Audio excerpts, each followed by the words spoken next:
Depending if you're using wet or dry application, you're going to use different application tools.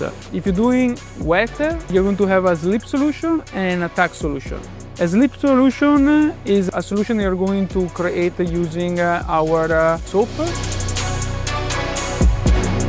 For wet installation, make sure you're going to use the approved zip solution, and for tack solution, do not use alcohol, just straight distilled water.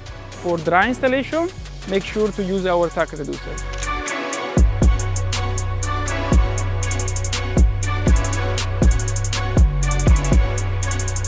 Let's talk about the basic tools for wet installation. So, wet installation, we need really simple. It's not too complicated to get these tools, get from our shop. We use the PPF squeegee, we use PPF knife. These two the basic tools.